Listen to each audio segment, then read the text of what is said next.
Fabrice Michaud, j'ai trop d'âge.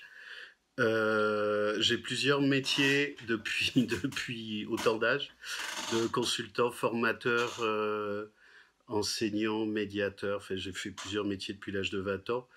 Et puis depuis 15 ans, je me suis spécialisé en plus du reste sur les adultes surdoués, en France, à l'étranger, parce que je fais aussi de la coopération internationale. Voilà, j'ai une fille, plus des enfants dont je me suis occupé. Ça a été d'abord du hasard dans les différents métiers que j'ai faits successivement et à peu près, et après, tout en même temps, parce que j'ai été manager dans des groupes, j'ai créé un département consultant dans un organisme de formation de quelqu'un qui cherchait un cadre sup de 50 ans et j'en avais 25. Et puis en même temps, j'ai fait enseignant. Et en fait, je ne me suis pas posé trop de questions. J'ai eu des opportunités, je les ai prises. J'ai travaillé 10 ans en Guyane, j'ai travaillé en Afrique en faisant des allers-retours, sans me mettre à distance sur tout ce que je faisais, et en reliant les choses à partir du moment où j'ai été détecté dans les années 2000, et de comprendre que pour moi, ce qui était un peu le hasard, avait un sens caché. Et j'ai créé HPI Talent il y a une dizaine d'années, parce que quand j'ai commencé à travailler, que je me suis découvert et détecté, et que j'ai commencé à regarder sur ce qu'il y avait sur les adultes surdoués, c'était soit inexistant, soit à pleurer.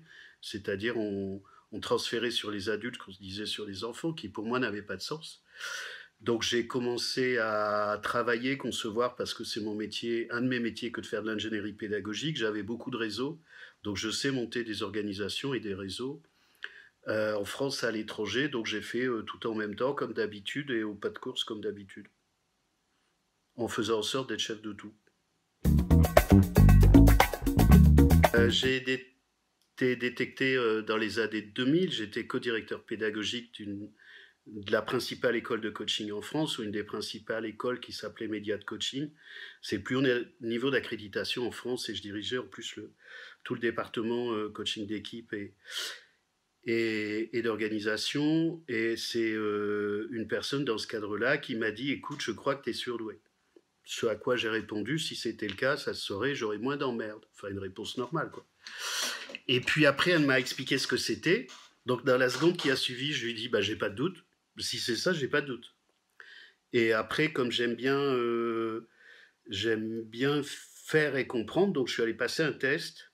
Et la psy qui a vite compris, elle me dit « Vous êtes venu me tester et tester le test ». Évidemment, moi j'ai pas de doute. Par contre, vous et le test, j'ai des doutes. Donc c'est comme ça que je suis rentré dans le système. Et puis après, quand j'ai vu que c'était un peu extrêmement limité, surtout si on parle d'un test pour parler de l'intelligence, aujourd'hui je fais des bilans de surdoués sans test de QI. C'est juste que ça, c'est bien pour les enfants, ça n'a aucun intérêt pour les adultes, en grande majorité. Au mieux, on a un chiffre. Mais un chiffre, ça ne nous dit pas qu'est-ce qu'on fait de sa vie, comment on corrige sa vie, comment on gère les emmerdes, comment ça marche avec les enfants, les maris, les femmes, le boulot et tout ça.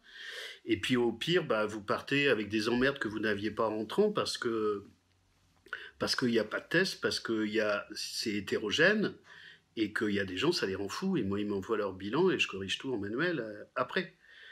Donc ça a été mon démarrage sur le premier point. Et après, quand je commence un truc, il faut m'abattre, moi je ne m'arrête plus. Et j'ai eu tellement de demandes et tellement de choses qui se sont développées que j'ai été un peu embarqué. En même temps, je fais du coaching depuis 35 ans. C'est la deuxième fois dans ma vie que je suis médiatisé. Je l'étais pendant 10 ans sur le coaching.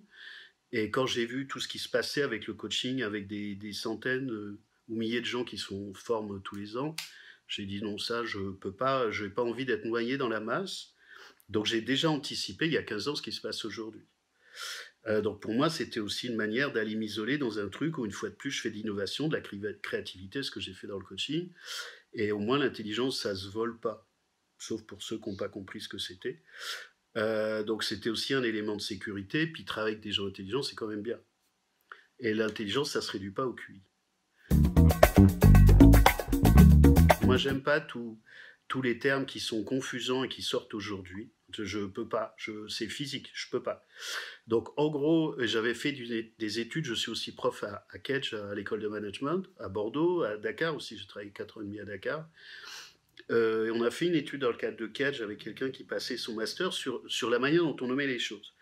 Globalement, avec les surdoués, je parle d'HPI ou d'atypique parce que c'est quand même plus digeste, ce terme dérange tout le monde, mais quels que soient les termes qu'on utilise, de toute façon, c'est jamais satisfaisant. Donc vous appelez ça tarte aux fraises ou cocotte minute, ça marche bien aussi, on s'en fout. Moi, je m'en fous du nom. En tout cas, je ne vais pas me battre là-dessus. Et avec les neurotypiques, vu que ça ne les touche pas, je parle de surdoués. Et c'est tout. Je n'aime pas les autres mots, ni ce que ça signifie, ni la manière dont ça se développe. Et la manière dont l'impact que ça a chez les gens, de manière confusante. C'est-à-dire que globalement, ça pourrait faire penser, voire rêver, à 30% de la population qui serait surdouée. Ce qui est pas le cas. Surdoué, on tire comme on veut, mais ça s'invente pas. Et pour moi, c'est pas un continuum. On l'est ou on ne l'est pas. Et si on ne l'est pas, c'est bien aussi. Ben, il n'y a pas de compétition à faire sur le sujet. Il y en a qui en font, mais ça n'a pas de sens. Je fais maintenant des bilans, et j'en ai plein, d'adultes sans test de QI. Et puis, je fais ce que j'ai pas vu nulle part. Je prépare des séminaires, je fais des formations, parce que c'est aussi mon job, sur les très hauts potentiels. Donc, j'accompagne des très hauts potentiels, THPI, au-dessus de 145 de QI, des très très hauts potentiels, au-dessus de 160 de QI, et même au-dessus de 175, les tests s'arrêtent à 160. Ce que j'aime le plus, c'est l'intelligence. Alors c'est bateau, mais l'intelligence pour moi, c'est pas que là où les gens font des confusions, la performance de la voiture, je parle souvent de la voiture, le QI, c'est la cylindrée de la voiture, ça dit pas l'intelligence de chauffeur. Moi j'aime l'intelligence des gens, surdoués ou pas, et la gentillesse. Et travaillant avec des surdoués de haut niveau, c'est aussi des univers de créativité et d'innovation. C'est un peu l'aventure. Alors l'aventure avec des gens complexes ou l'aventure dans les voyages. La bêtise. La bêtise, l'enfermement et la méchanceté. C'est-à-dire qu'on est tous limités, mais la bêtise, c'est pas une obligation. La limitation ou la maladresse, on peut tous l'être et on ne le fait pas forcément exprès. Mais il y a beaucoup de gens méchants et maltraitants. Ça, j'aime pas. Alors, je sais me défendre. Hein. Ça, il n'y a pas de problème. Je sais très bien me défendre. Il ne faut juste pas venir me chercher. Mais j'aime pas ça, ça ne me muse pas. Pour ceux qui sont concernés, c'est bien de le savoir. Parce que ce que j'observe, alors sur les jeunes, les 15-25 ans par exemple, il y a une proximité de comportement. Je ne fais pas la confusion, mais il y a une proximité de comportement de la manière dont fonctionnent les surdoués et de la manière dont fonctionnent les générations Z aujourd'hui, en termes d'impulsivité, de choix, de non-négociation, d'arbitrage sur les valeurs. Ça ne veut pas dire que les jeunes Z sont surdoués, ça veut dire qu'il y a des proximités intéressantes de compréhension et de coexistence et de cohabitation. Pour les jeunes, parce que ce que j'observe aussi, c'est que beaucoup, je parle des 15-25 ans, plus les 15-20, n'ont pas envie d'entendre parler du sujet alors qu'ils le savent. Et globalement, j'ai encore eu un jeune hier qui a pas voulu qu'on travaille ensemble parce qu'il voulait être normal.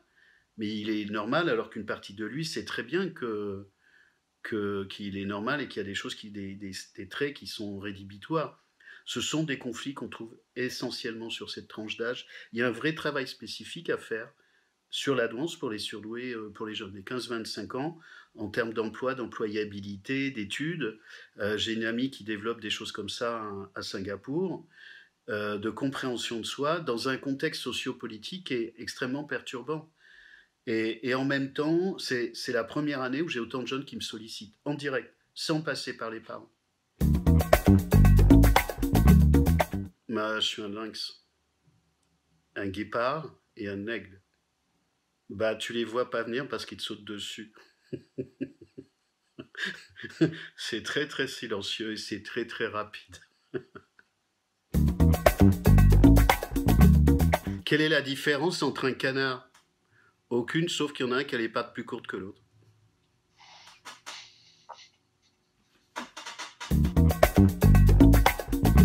Oui, relance. C'est parti. Euh, aujourd'hui, comment tu détectes alors, il y a plusieurs questions. De toute façon, ce monde-là, il est tellement complexe. Il est complexe et fantasmagorique en fait. Effectivement, enfin, tu vois bien dans plus en plus de séries, on pense que les gens qui sont surdoués sont des super-héros. Comme tout super-héros, tu as le côté positif d'être surdoué et le côté négatif. Ça, celui-là, on veut pas le voir. Ça relève pas de la douance. Il y a des surdoués négatifs qui sont encore plus dangereux. Beaucoup de tueurs en série sont des surdoués. Ouais. Alors, je parlais de la partie un peu négative, c'est dans ce qu'ils vivent eux. C'est-à-dire que ça leur apporte des choses, mais ça leur enlève aussi des choses. Dans la partie malheureuse de ce qu'ils vivent. Ouais, de ce qu'ils vivent. Ouais. Donc, on aimerait tous être surdoués, par exemple. Moi, j'aimerais être surdoué dans les langues et apprendre les langues comme ça. Moi aussi. Mais toute la partie négative qu'on ne voit pas sur le rejet, sur l'acceptance de soi-même, sur qu'est-ce que je fous là qu'est-ce que je fous là au milieu de ces gens-là. Ouais. Le côté, tu disais le côté normal. Et donc, comment tu les détectes? En fait, quel est le but ensuite tu leur donnes pour qu'ils se sentent mieux au final? C'est ça, je pense que t'apportes. Il y a 3 sujets. Le premier, dans la manière dont tu le poses, mais c'est souvent une confusion, c'est une confusion entre surdoué et surperformant. Pour moi, il y a des gens, ils sont surperformants, ils ont plus 132 QI, et ils sont pas surdoués. Ils sont juste normaux, surperformants. Et les surperformants, c'est les clichés qu'on voit à la télé. C'est-à-dire que dans un domaine donné, tu parles des langues, ils peuvent être ingénieurs, ils peuvent être docteurs. La moyenne des docteurs, c'est 120. Sinon, il n'y aurait pas autant de docteurs.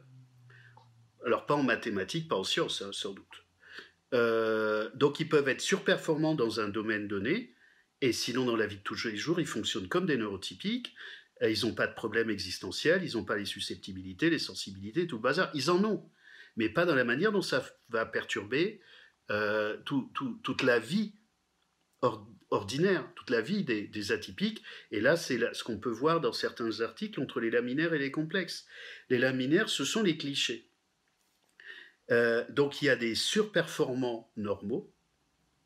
Ça, c'est le cliché, mais c'est pas parce qu'ils sont surperformants qu'ils ont fait 5 ans ou 10 ans d'études qu'ils sont surdoués. Ça n'a rien à voir. Il y a ceux qui vont être plus laminaires, c'est-à-dire qui sont surperformants avec toutes les questions existentielles, de sens, de conflits sur les valeurs, sur l'éthique, sur tout ce dont tout le monde se fout, hein, globalement.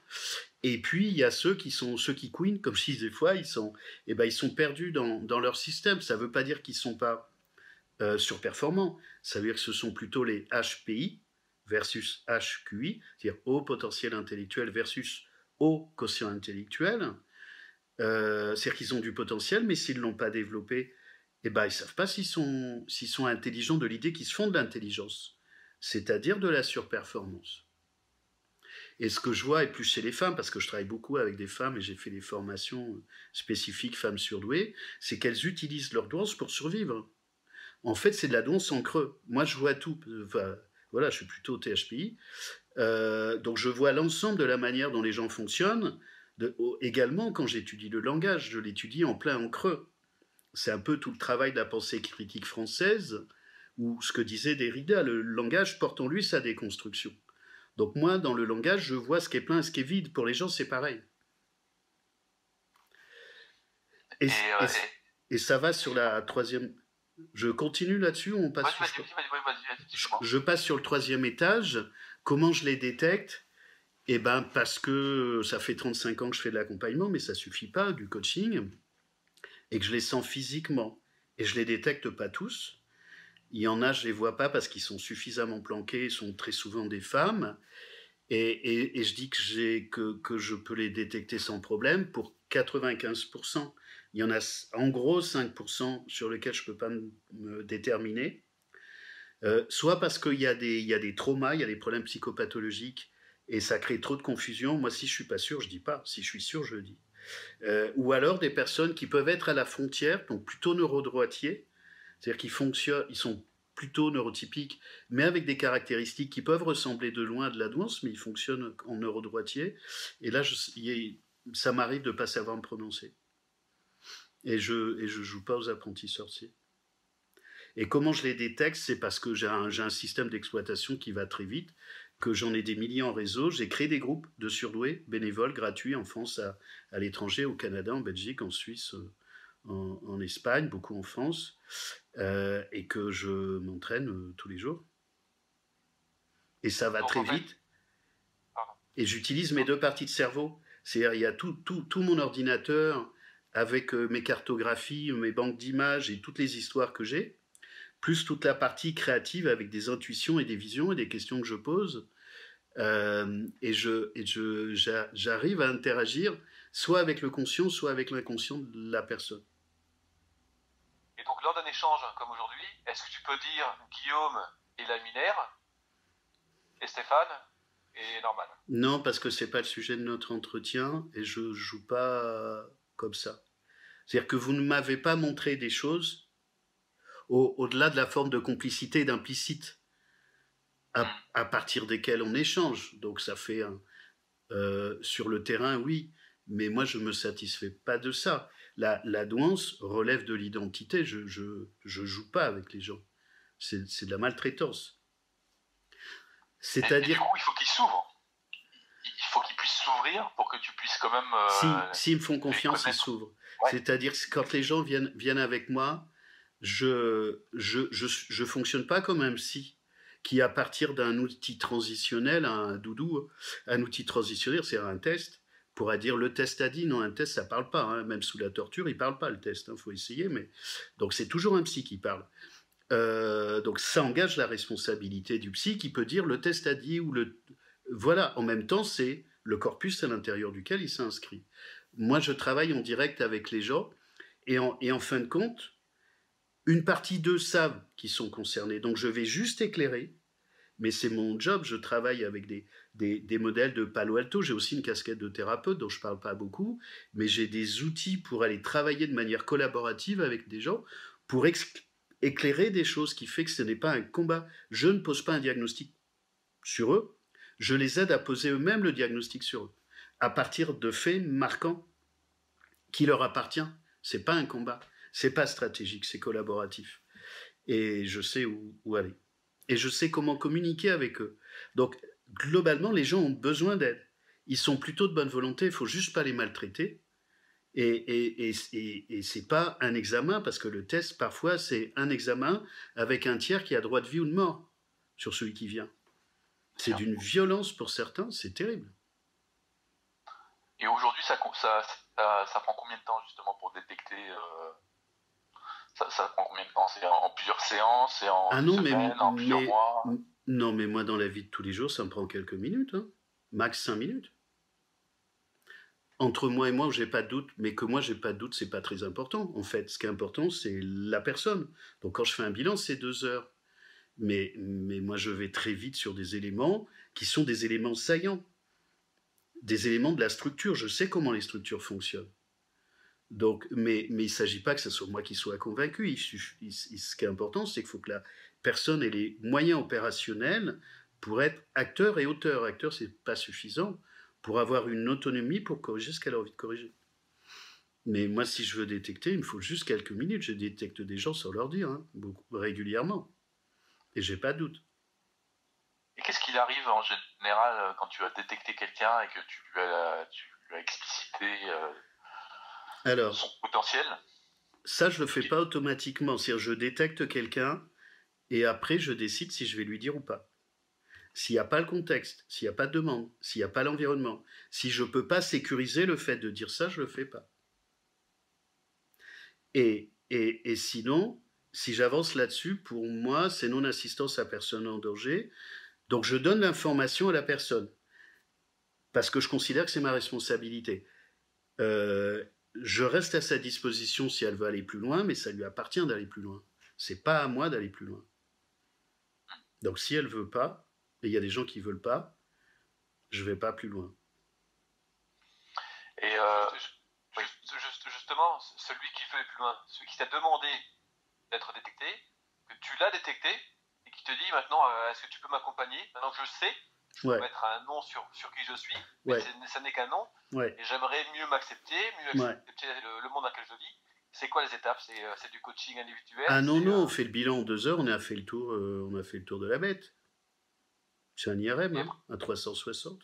Je fais le bilan, et globalement, avec le bilan, je donne un document de travail, donc un extracteur, il y a un support de travail qui fait que la personne, elle se prépare à un fil rouge et à des choses qui lui permet déjà de pouvoir organiser sa pensée, identifier ce qui peut lui appartenir.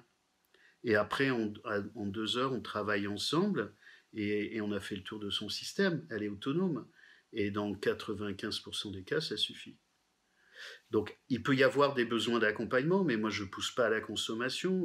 Enfin, voilà, je ne rajoute pas des heures et du temps. Tout ça, ça coûte de l'argent. Je ne pousse pas à ça du tout. Donc, je peux avoir des accompagnements à la suite de ça, mais ils vont être ciblés sur de la mobilité interne, sur de l'emploi, sur de la recherche d'emploi, sur des problèmes de couple, sur des problèmes familiaux. Ça va être très focus sur des choses particulières. Mais on a fait le tour de la personne, on a vu la cartographie en 2 heures. Il m'est arrivé d'aller plus loin pour des profils extrêmement complexes, c'est-à-dire au-dessus de THPI. Parce que là, c'est de l'horlogerie. et c'est quoi, du coup, l'intelligence? Alors, cette question, elle est subjective. J'aime bien la phrase de Howard Gardner, qui a travaillé sur les intelligences multiples, qui dit que l'intelligence, c'est ce à quoi une culture accorde de l'importance. Moi, j'ai travaillé 10 ans, 10 ans en Guyane française, en faisant des allers-retours, et je connaissais un mec qui rentrait en profonde dans la forêt, et il ressortait 8 jours après à côté du même arbre. Il avait une mémoire topographique. À Paris, ça sert à rien, hein. Donc la notion d'intelligence, quand on est intelligent dans un monde d'abrutis, c'est pas de l'intelligence, c'est contre-productif, ce qui est quand même assez courant par les temps qui courent. Ou de gens jaloux, méchants, ou perdus, ou maltraités, donc maltraitants. Donc la notion d'intelligence, il faut la contextualiser. Mais de l'intelligence hors sol, moi j'aime beaucoup Alexandre Grothendieck, qui a eu la médaille Fields, qui a refusé le prix Nobel, qui était une star des mathématiques à la fin du siècle dernier, qui est mort en 2014. J'aurais bien aimé le rencontrer parce il habitait pas très loin de ma maison de la montagne. C'est juste un génie. Il a fini en ermite et il a quitté Normal Sup. Et voilà, et puis il s'est fait piller par ses élèves, abîmer par ses collègues. Ça, c'est de l'intelligence supérieure. Donc, dans l'intelligence, ça va être très contextualisé sur la manière dont on reçoit la notion d'intelligence. Et puis l'intelligence, on va l'étalonner à partir de son propre paradigme. Il y a des gens qui ne sont pas surdoués, qui ont une intelligence supérieure pour moi, dans lequel je mets sagesse et conscience. Mais pour moi, il n'y a pas d'intelligence sans sagesse et sans conscience. Donc, comme je dis des fois, il y a des surdoués qui sont très cons.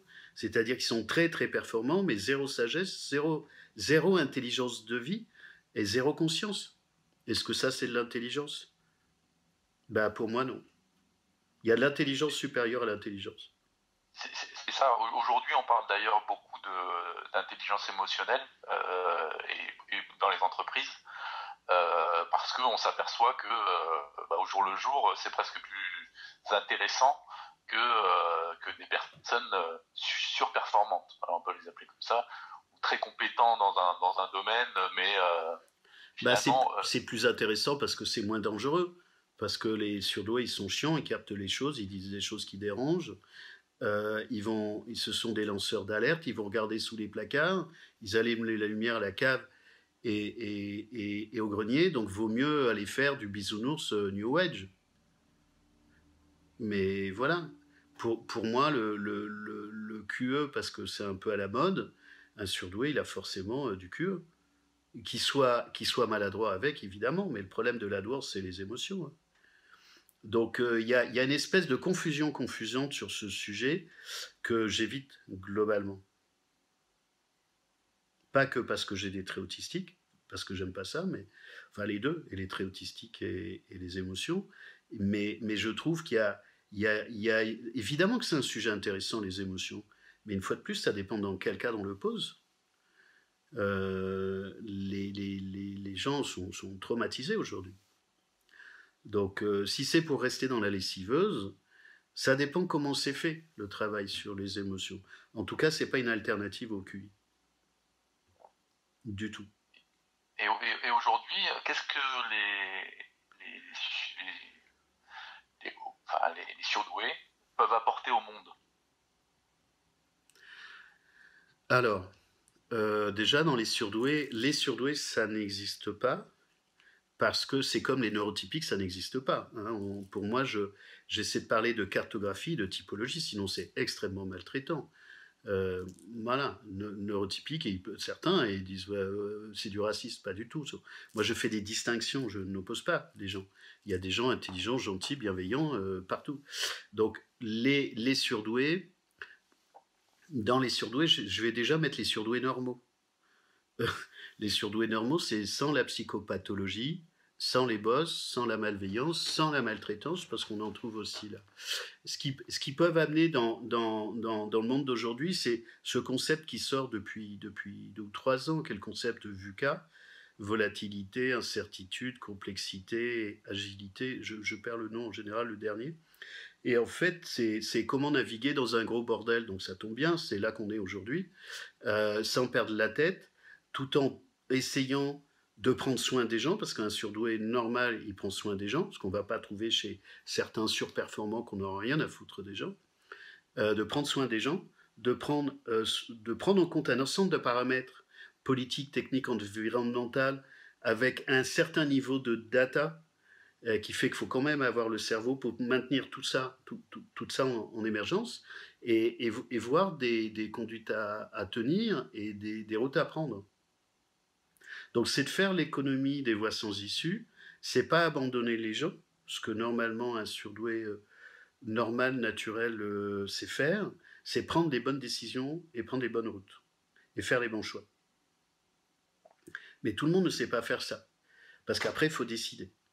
Donc ça va dépendre de choses qui ne relèvent pas de la douance, qui relèvent de l'histoire familiale, du transgénérationnel, sur du courage, sur la prise de décision. Les surdoués, normalement, ils sont courageux si on ne les a pas maltraités. Mais savoir où on va et pourquoi on va. Alors dans le pourquoi on va, il y a toujours cerveau gauche, cerveau droit, qui est une cartographie qui est fausse, mais qui est quand même utile. C'est pourquoi on va avec la partie d'arbitrage du processeur, et pourquoi on va, je ne sais pas, parce que je vois que c'est là qu'il faut aller. Et j'ai pas de doute, c'est là qu'il faut aller. Donc ça, c'est plus difficilement partageable, et c'est ce qu'amènent les éclaireurs, ou les leaders, ou les inventeurs dans l'histoire de l'humanité. En fait, si on prend les grandes inventions, elles sont arrivées entre les deux par hasard, mais elles ne sont pas un processus logico-mathématique. Ce qui est disruptif n'est pas logico-mathématique. Donc c'est là où ils peuvent avoir des grandes contributions. Et si on prend le cas de Stéphane qui ne s'arrête jamais, en fait il a un moteur dompté dans sa tête. Il faut brancher une batterie dessus. Je suis sûr qu'il pourrait générer l'électricité. Je pense que moi j'ai trouvé c'est juste que j'ai pas trouvé encore comment brancher des trucs sur sa tête pour créer de l'énergie illimitée pour le monde entier. Est-ce que si on fait comme s'il n'était pas là, hein, ouais. Mais est-ce que pour lui de prendre conscience que il est plutôt du côté des surdoués ou plutôt du côté des peut-être qu'il est du côté des fous, est-ce que ça peut lui faire du bien ou il vaut mieux qu'il le sache pas? Mais il vaut mieux le savoir. De toute façon, c'est un processus neurocognitif qui fait que, alors, c'est pas possible de ne pas le savoir parce qu'il y a une part qui sait, mais c'est de mettre du sens, c'est de l'optimisation du dispositif. C'est-à-dire que le fait de ne pas concevoir, c'est une porte d'entrée. D'être surdoué ou pas, on s'en fout, puis de l'appeler comme ça ou pas, on s'en fout, enfin on peut l'appeler n'importe comment, hein. Mais c'est de prendre conscience d'un dispositif interne, de traitement de l'information, de rapport au monde pour l'optimiser. Sinon on l'ignore. Le nombre de HPI ou de THPI même, qui redécouvrent leurs aptitudes et qui passent de la brouette à la Ferrari ou à l'avion de chasse, alors qu'ils avaient ça au potentiel. Et j'ai encore quelqu'un qui m'a appelé hier, un jeune, qui m'a dit, en fin de compte, j'ai travaillé, il est extrêmement intelligent, il me dit, je viens de découvrir, il m'a envoyé le message hier, il me dit, je viens de découvrir que mon inhibition intellectuelle, parce qu'il a fallu que je freine pendant ma vie, a fait que je n'ai pas vu que je suis un passionné de mathématiques, et il veut aller à l'école d'ingé de la ville de Paris. Donc ça peut produire ça. Ça va donner des autorisations au-delà de la volonté. C'est un espèce de déploiement qui est énorme. Mais si en fait on se croit une Trabant ou éventuellement une BM et qu'on ait une navette intergalactique, bah, il y a des marges de manœuvre quand même. Et en termes de légitimité aussi. Soit pour interagir entre soi et soi, mais interagir avec les tiers. Alors c'est pas sûr que les tiers apprécient parce qu'un certain nombre vont être jaloux ou ça va les renvoyer à un certain nombre de choses. C'est aussi apprendre à comment interagir avec les tiers neurotypiques. Parce qu'ils ne le font pas tous exprès. Puis certains sont maladroits, on peut tous être maladroits. Donc en fait, ce sont deux langues étrangères à apprendre. C'est la manière dont on fonctionne différemment et dont on a des interactions non différentes, mais aussi comprendre comment il faut apprendre la langue étrangère des autres. Et ils causent pas pareil. Oui, mais tu parles de deux langues, entre neurotypique et neurotypique. Moi, j'ai cru comprendre, dans mes quelques lectures, qu'il y avait également deux langues entre neuroatypique, laminaire et complexe. Alors, si on prend le bouquin des phylocognitifs de Nussbaum avec Revol et autres, en fait, pour moi, c'est un peu rigide. La manière dont j'utilise ça, et j'en parle dans ma conférence qui est en ligne à Tunis, où j'avais que des chercheurs, des universitaires, de conseillers de ministres, que des chefs, je le prends comme une carte. C'est-à-dire qu'il y a des gens qui sont laminaires dominants, complexes dominants, les deux, laminaires complexes, et puis il y a des laminaires qui se mangent des murs parce qu'on leur a dit qu'ils étaient formidables et ils font péter leur boîte, j'en ai vu, et ils deviennent en fonctionnement complexe, et il y a des complexes à qui on fout la paix, qui peuvent déployer, qui passent en mode laminaire. Donc moi je le prends comme une carte, et pas comme un enfermement de personnes. Mais un complexe, quand il peut se déployer, qu'on lui donne les moyens, ça peut être une fusée en mode laminaire. Il ne va pas abandonner le complexe, mais il peut vraiment se déployer. Okay. Et tu parles de deux langues différentes, donc c'est à l'atypique d'apprendre la langue du typique. Ah oui. Mais c'est également, mais ça va aller dans les deux sens. Si jamais tu es en couple avec quelqu'un qui est typique et que toi tu es atypique, tu fais comment? Si tu es en couple avec quelqu'un qui est typique et toi qui es atypique. Alors, je discutais tout à l'heure avec Ariel Ada, et c'est un autre sujet de discussion. Elle a écrit un bouquin sur les relations amoureuses, et Monique de Kermadec aussi l'année dernière. Ça, alors, je réponds pas directement là-dessus, de manière abrupte là-dessus, parce que j'ai tous les exemples. Ça va dépendre qui est surdoué et qui est pas surdoué.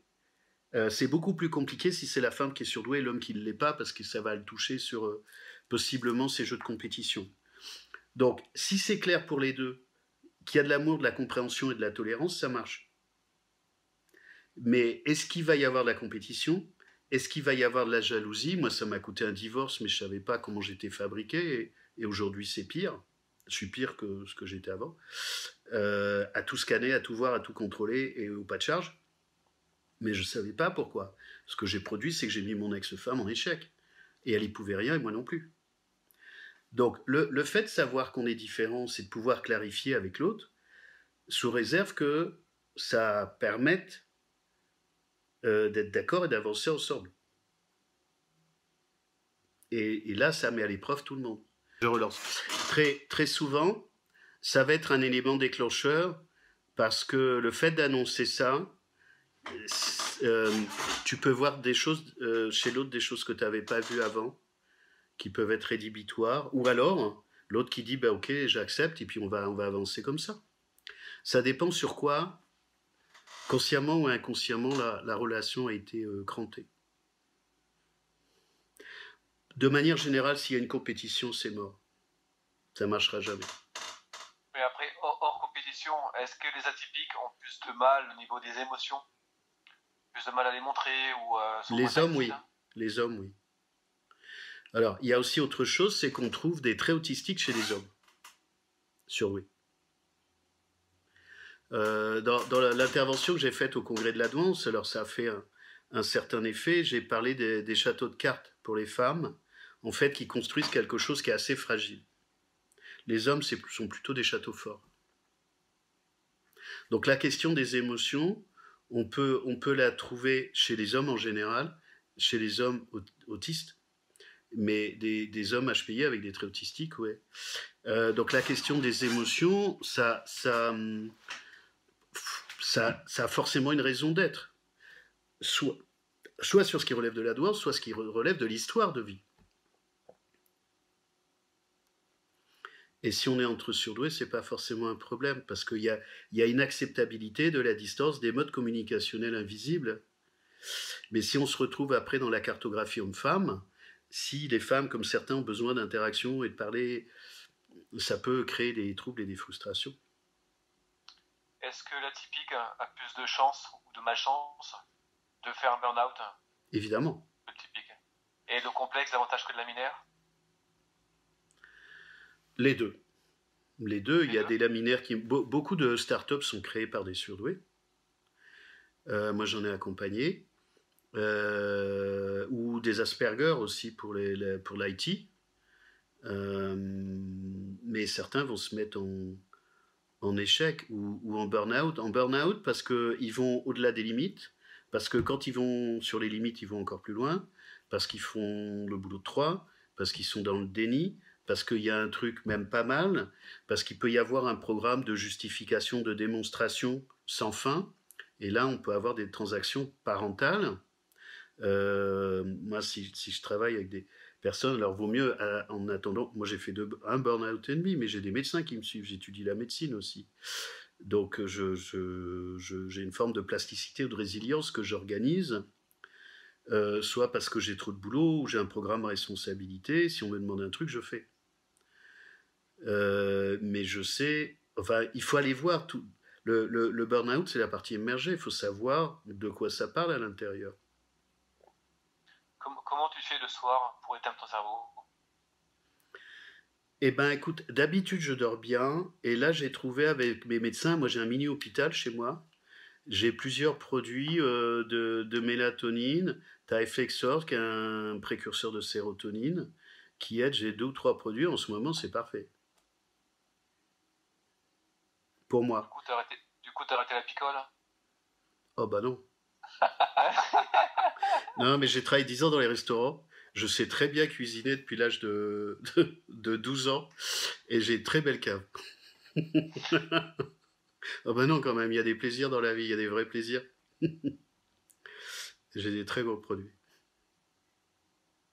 Non, parce qu'on dit que les atypiques ont tendance à picoler un peu plus que les typiques. Alors, oui, bien sûr, mais en fait, il faut élargir ce sujet à tout ce qui est addiction.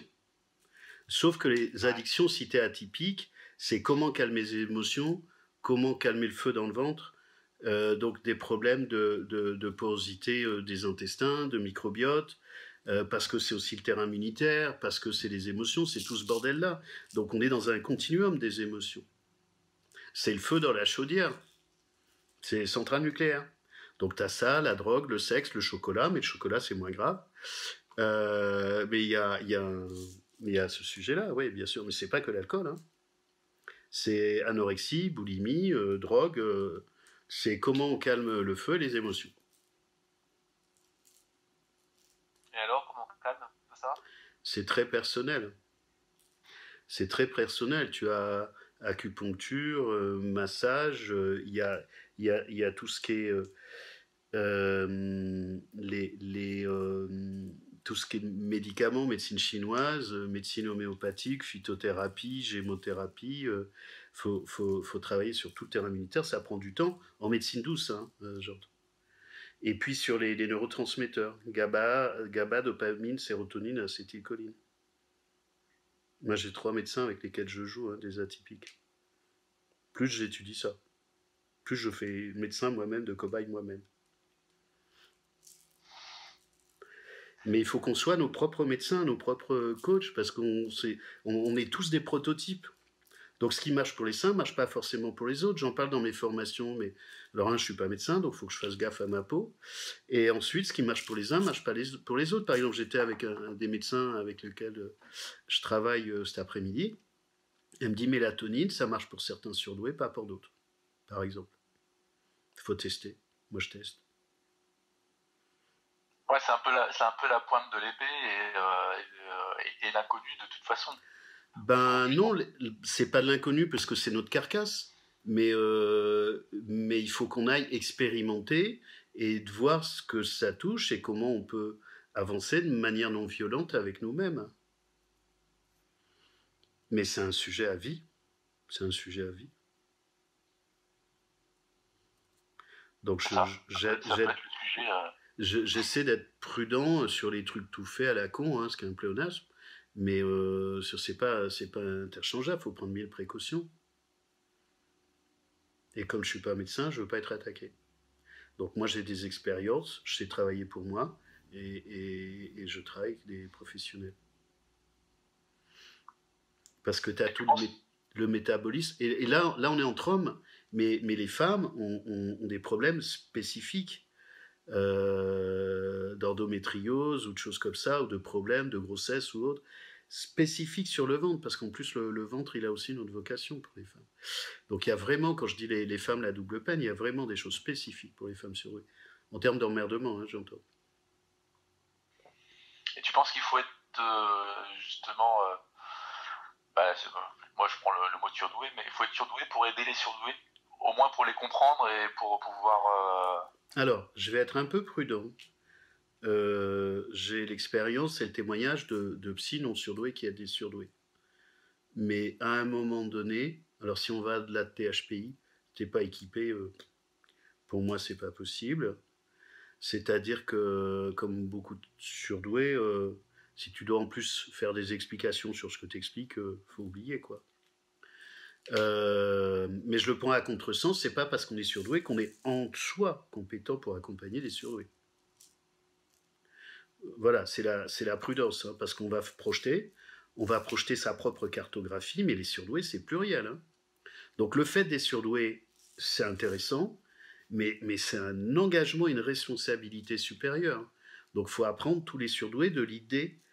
Voilà, je forme des gens, je forme des professionnels pour accompagner les surdoués, c'est-à-dire des gens qui ont déjà fait un travail de mise à distance sur transfert contre transfert et qui ont des outils. Parce que forcément, quand on est surdoué, ben, il y a des failles, il y a des besoins, il y a des envies. Donc il y a un risque que tout ça soit projeté chez le client en tant que professionnel. Et tu penses que c'est inné ou c'est acquis Surdoué ? Ouais. Non, c'est inné. Tu n'es ou pas. Après, ça peut être gommé. On peut être maltraité, mais en surdoué. Mais tous les surdoués ne sont pas forcément précoces. Ils n'ont pas forcément une baguette magique et ne sont pas forcément laminaires. Il y a vraiment des surdoués, moi j'ai des profils très très étranges. Avec des difficultés, c'est-à-dire que c'est pas saillant la douance. C'est dans le rapport au monde, dans la complexité du rapport au monde. Et si les dons n'ont pas été exprimés, ben la personne elle se dit non, je suis pas surdoué, c'est pas possible quoi. J'ai rien vu. Ben, j'ai rien vu parce que j'ai rien produit, mais ça n'empêche pas. C'est pas parce qu'on prend une Ferrari pour aller acheter du pain que c'est une trottinette. Hein. Non, c'est toujours une Ferrari, puis on crame le moteur en plus. Bon, bah c'était super. Ça donne envie d'en savoir plus. C'est d'une grande complexité, ça nécessite 1000 précautions et pas d'amalgame. Surtout pas d'amalgame.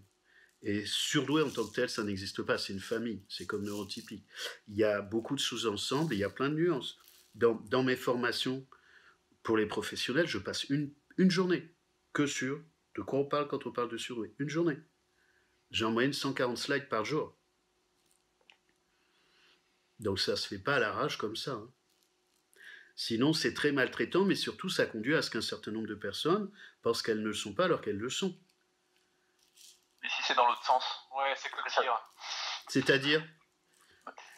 C'est quoi le pire? Celui qui pense l'être, mais qui ne l'est pas? Celui qui ne sait pas qu'il l'est? Non, celui qui pense l'être mais qui ne l'est pas, ça le touche pas pareil. Ça parle d'autre chose, ça s'entend. Moi, je l'entends. C'est-à-dire, si tu ne l'es pas, c'est superficiel. Si tu l'es, ça te bouffe le ventre, ça te bouffe les tripes et tu as toujours des histoires. Chaque cellule est une mémoire. Quand tu l'es, tu peux bien raconter les histoires que tu veux. Quelque chose en toi le sait. Et ça a une histoire. Et l'histoire, c'est pas Walt Disney, hein. C'est une histoire de vie. Mais quelqu'un qui ne l'est pas, il n'a pas cette histoire-là. Il a du fantasme, c'est du gadget, quoi. Oui, il peut avoir autre chose qui relève de la psychopathologie et que ça l'arrangerait d'être surdoué. Ben, c'est possible. Mais pour moi, ça s'entend. Enfin, ça s'entend.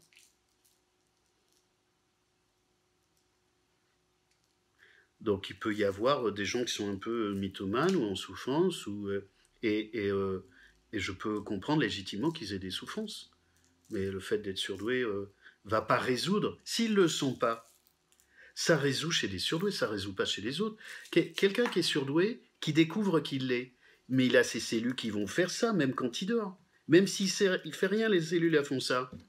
Mais s'il n'est pas surdoué, mais les cellules, elles dorment quand ils dorment, font comme lui. Il y a quelque chose qui est organique, qui dépasse la fonction du cerveau.